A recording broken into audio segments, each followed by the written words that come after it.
என்னடா இது பிக் பாஸ்க்கு வந்து சோதனை அப்படின்ற மாதிரி ஒரு விஷயத்தை தான் கொண்டு போயிட்டு இருக்காங்க. நம்ம நந்தினிக்கு ஃபேக்கா விளையாடுறதுக்கு எனக்கு எந்த விருப்பமும் இல்லை. எல்லாருமே பயங்கரமா வந்து கண்டென்ட்டுக்காக ஒவ்வொரு விஷயத்தையும் யோசிச்சு பண்றீங்க. ஆனா என்னால் அப்படி இருக்க முடியாது அப்படின்ற மாதிரி ஸ்ட்ரெயிட் ஃபார்வர்டா எல்லார்கிட்டயும் சொல்றாங்க. ஆனா இந்த வாட்டி நம்ம நந்தினி பேசும்போது யாருமே வந்து குறுக்க வந்து நீங்க இப்படி பண்றதே தப்பு, நீங்க இப்படி பேசக்கூடாதுன்னு சொல்லல.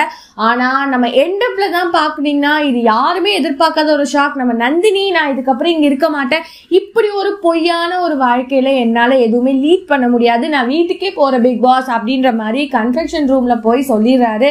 ஆனா இந்த இடத்துல நம்ம விஜய் பார்வதி பயங்கரமா வந்துட்டு அவங்களுக்கு சப்போர்ட்டா தான் இருக்கணும்னு நினைச்சாலும் இன்னொரு பக்கம் பாக்குறீங்கன்னா நம்ம துஷனும் வந்துட்டு எதுவுமே அவங்களுக்கு விடல, நான் பாத்துக்கிறேன் நீங்க எதுக்கு பாத்துக்கிறீங்க அப்படின்ற மாதிரி ஒரு விஷயத்த கொண்டு போறாங்க. சோ இன்னைக்கு பிக் பாஸ்ல இருந்து நம்ம நந்தினி எவிக்ட் ஆனாங்க அப்படின்ற மாதிரி ஒரு விஷயத்த கொண்டு போயிட்டு இருக்காங்க.